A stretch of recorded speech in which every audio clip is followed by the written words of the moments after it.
Good morning friends. मैं हूं अभिजीत और आपका स्वागत है 365 जीके प्रैक्टिस के आज के डेली करंट अफेयर्स के वीडियो में। इस वीडियो में हम आज के टॉप 10 करंट अफेयर्स को जानेंगे और उनसे रिलेटेड अदर इंपॉर्टेंट डिटेल्स को भी कवर करेंगे। इस तरह के करंट अफेयर्स के वीडियोस आपके एसएससी, आरआरबी या किसी भी गवर्नमेंट जॉब एग्जाम की प्रिपरेशन के लिए बहुत बेनिफिशियल होगा।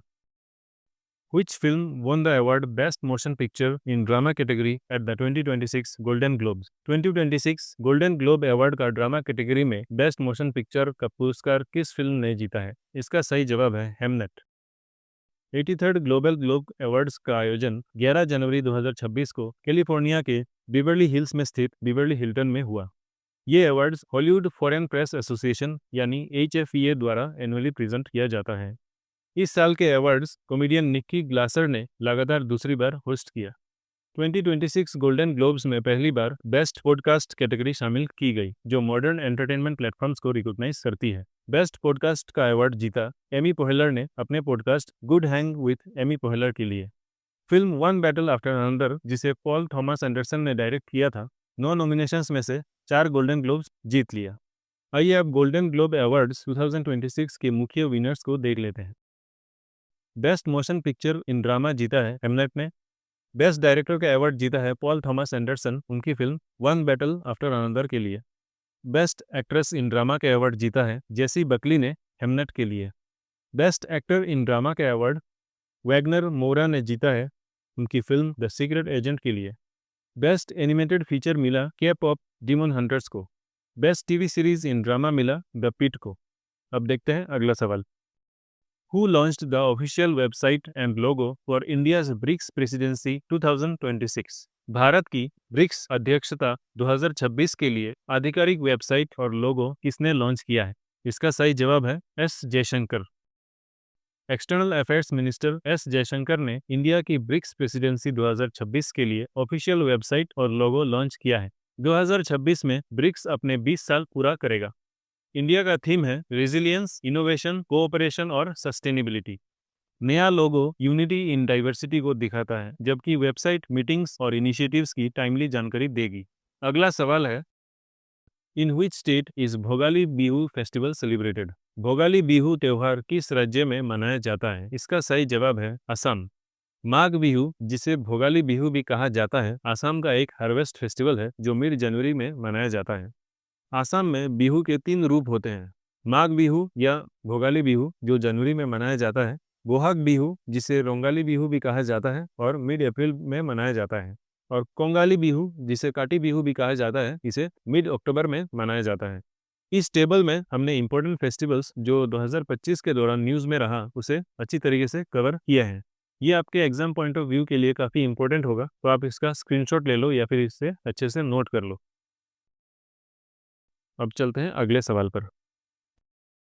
Who inaugurated the 47th National Junior Boys Handball Championship in New Delhi? New Delhi में आयोजित 47th राष्ट्रीय जूनियर बॉयज हैंडबॉल चैंपियनशिप का उद्घाटन किसने किया? इसका राइट आंसर है ऑप्शन सी, रेखा गुप्ता। दिल्ली की चीफ मिनिस्टर रेखा गुप्ता ने 47th national junior boys handball championship का इनोग्रेशन किया है। यह national level championship new Delhi के पीतमपुरा में स्थित एक गवर्नमेंट स्कूल में आयोजित किया गया है। इस चैंपियनशिप का आयोजन हैंडबॉल फेडरेशन ऑफ इंडिया और दिल्ली हैंडबॉल एसोसिएशन के ज्वाइंट सहयोग से किया जा रहा है।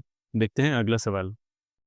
What is the name of the official Aadhaar mascot launched by UIDAI? UIDAI द्वारा लॉन्च किए गए आधिकारिक आधार मैस्कॉट का नाम क्या है? इसका सही जवाब है option C, Uday. Unique identification authority of India यानी UIDAI ने आधार से जुड़ी जानकारी को और ज्यादा सरल और लोगों के करीब लाने के लिए आधार का ऑफिशियल मैस्कॉट उदय लॉन्च किया है। उदय को एक रेसिडेंट फेसिंग कम्युनिकेशन कंपेनियन के रूप में डिजाइन किया गया है। इसका मेन उद्देश्य है आधार सर्विसेज को आसान भाषा में समझाना। उदय के जरिए लोगों को ये जानकारी मिलेगी कि आधार अपडेट कैसे करें, ऑथेंटिकेशन का मतलब क्या है, ऑनलाइन वेरिफिकेशन का यूज कैसे होता है, सेलेक्टिव डेटा शेयरिंग क्या होती है और आधार का रेस्पॉन्सिबल और सेफ यूसेज कैसे करें। अब चलते हैं अगले सवाल पर। The Kerala government has renamed Arlam Wildlife Sanctuary as which sanctuary, making it the first of its kind in the state?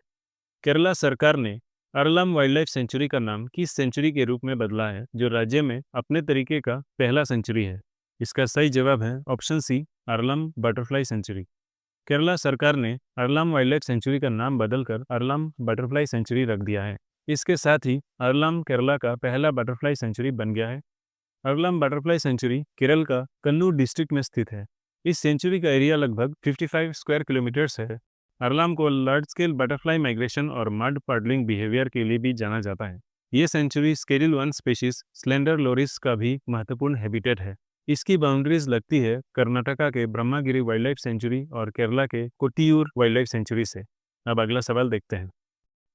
India's largest integrated inland rainbow trout farm is located in which district? Bharat का सबसे बड़ा integrated inland rainbow trout farm किस जिले में स्थित है? इसका सही जवाब है ऑप्शन सी, तेलंगाना के रंगारेड्डी जिले में भारत का सबसे बड़ा integrated inland rainbow trout farm स्थित है। रेनबो ट्राउट एक ठंडा पानी में रहने वाली मछली है। भारत में रेनबो ट्राउट की फार्मिंग पहले हिमालयन राज्यों तक सीमित थी, लेकिन अब टेक्नोलॉजी की मदद से गर्म इलाकों में भी इसकी फार्मिंग की जा रही है। भारत के सबसे बड़े integrated inland rainbow trout farm का इनॉग्रेशन राजीव रंजन सिंह ने किया है, जो कि फिशरीज, एनिमल हस्बेंड्री और डायरिंग और पंचायती राज के यूनियन मिनिस्टर हैं, और उन्हें लल्लन सिंह के नाम से भी जाना जाता है। इस फार्म को स्मार्ट ग्रीन एक्वाकल्चर नाम के एक स्टार्टअप ने स्थापित किया है। अब नेक्स्ट क्वेश्चन देखते हैं। Who announced India's first mountain tunnel breakthrough for bullet train project? Bullet train परियोजना के लिए भारत की पहली माउंटेन टनल ब्रेक थ्रू की घोषणा किसने की? इसका सही जवाब है union minister for railways Ashwini Vaishnaw ने। भारत ने Mumbai Ahmedabad high speed rail project में पहली माउंटेन टनल में बड़ी उपलब्धि हासिल की है। ब्रेक थ्रू माउंटेन टनल 5 में हुआ है। ये टनल महाराष्ट्र के पालघर डिस्ट्रिक्ट में स्थित है। टनल विरार और बोईसर बुलेट ट्रेन स्टेशन के बीच है। इस टनल की कुल लंबाई 1.5 किलोमीटर है। इसको बनाने में लगभग 18 महीने लगे। इसके अलावा पहला अंडरग्राउंड टनल थाने से बेंड्रा कुर्ला कॉम्प्लेक्स के बीच बनाया गया है और उसकी लंबाई लगभग 5 किलोमीटर है। अब इंडियन रेलवे से रिलेटेड कुछ और इम्पोर्टेंट करंट अफेयर्स देखते हैं। उधमपुर श्रीनगर बारामुल्ला रेल लिंक पूरा हो चुका है, जिससे कश्मीर सीधा नेशनल रेलवे नेटवर्क से जुड़ गया है। गुजरात में हड़प्पन साइट धोलावीरा तक 145 किलोमीटर लंबी नई रेलवे लाइन बनाई जा रही है। धोलावीरा क्यों फेमस है? इसमें सोफिस्टिकेटेड वाटर मैनेजमेंट सिस्टम्स पाए गए थे और इसे 2021 में यूनेस्को ने वर्ल्ड हेरिटेज साइट घोषित किया था। ये पॉइंट्स याद होंगे आपको इंडस वैली सिविलाइजेशन से। रेलवे से रिलेटेड अगला करंट अफेयर्स है। कर्नाटका में अमृत भारत स्कीम के तहत 61 रेलवे स्टेशन का रीडेवलपमेंट किया जा रहा है। इंडिया का पहला वंदे भारत स्लीपर ट्रेन गुवाहाटी से कोलकाता के बीच चलेगी। अपग्रेडेड एंटी कोलिशन सिस्टम कवच 5.0 लॉन्च किया गया है। ये इंडिया का indigenous automatic train protection system है। ट्रेन के यात्रियों के लिए एक नया ऐप लॉन्च हुआ है, जिसका नाम है स्वरेल या रेल वन, और इसमें all in one travel service provide किया जाएगा। रुद्रास्त्र एशिया की सबसे लंबी फ्रेट ट्रेन है। फ्रेट ट्रेन मतलब मालगाड़ी। महाराष्ट्र के लातूर में नई रेल कोच फैक्ट्री स्थापित हो रही है, जहां वंदे भारत कोचेस बनाए जाएंगे। The Henley passport index is compiled using the data from which organisation? Henley passport index किस संगठन के डेटा का उपयोग करके तैयार किया जाता है? इसका सही जवाब है international air transport association IATA। Henley and partners ने हेनली पासपोर्ट इंडेक्स 2026 की ग्लोबल रैंकिंग जारी की है। इस रैंकिंग में इंडिया ने 80th पोजीशन हासिल किया है, जो 2025 के 85th पोजीशन के मुकाबले बेहतर है। इंडियन पासपोर्ट होल्डर्स को अब 55 डेस्टिनेशंस में वीज़ा फ्री या वीज़ा ऑन अराइवल एक्सेस मिलता है। हेनली एंड पार्टनर्स द्वारा जारी किया गया 2026 में सिंगापुर 192 डेस्टिनेशंस के साथ दुनिया का मोस्ट पावरफुल पासपोर्ट रहा। जापान और साउथ कोरिया 188 डेस्टिनेशंस के साथ दूसरे स्थान पर रहा। सबसे कमज़ोर पासपोर्ट अफगानिस्तान का रहा, जो 101वां रैंक पर है और सिर्फ 24 डेस्टिनेशंस का एक्सेस देता है। अब देखते हैं अगला सवाल। In which year was the Ganga water sharing treaty originally signed? Ganga जल बंटवारा सिंध मूल रूप से इस वर्ष में हस्ताक्षरित हुई थी। इसका सही जवाब है 1996।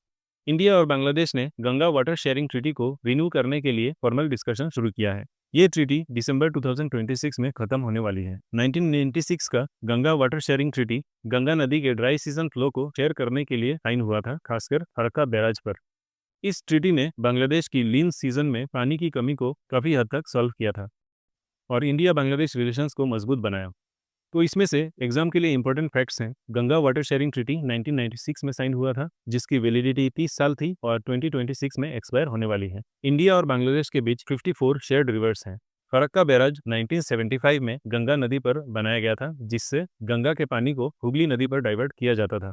और वाटर इश्यूज को Indo Bangladesh joint river commission handle करती थी। अब बांग्लादेश से रिलेटेड कुछ बेसिक स्टैटिक जीके देख लेते हैं। बांग्लादेश का कैपिटल है ढाका और करेंसी है टाका। बांग्लादेश को इंडिपेंडेंस मिला था 26 मार्च 1971 को। बांग्लादेश का बॉर्डर वेस्ट बंगाल, असम, मेघालय, त्रिपुरा और मिजोरम से लगता है। इंडिया और बांग्लादेश के बीच भारत की सबसे लंबी लैंड बॉर्डर है, जो लगभग 4096 किलोमीटर का है। तो दोस्तों, ये थे आज के टॉप 10 डेली करंट अफेयर्स। उम्मीद है इस वीडियो से आपको टॉप करंट अफेयर्स पर एक क्विक अंडरस्टैंडिंग मिला होगा। वीडियो अच्छी लगी हो तो लाइक, हाइप और शेयर करें और चैनल को भी ज़रूर सब्सक्राइब करें। मिलते हैं अगले इन्फॉर्मेटिव करंट अफेयर्स के वीडियो में। तब तक के लिए कीप वॉचिंग, कीप प्रिपेयरिंग।